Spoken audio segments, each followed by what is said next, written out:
शंभू रक्षिले कैलासाचे सोडून सागर तटी आले कुणका भेटी राहुनी कुणकेश्वर झाले जय देव जय देव जय देव जय देव जय श्री शंकरा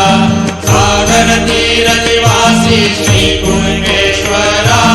जय देव जय देव अकाल कीर्ती तुमची कोकण प्रांती कुणकेश्वरा गौरव कोकणची काशी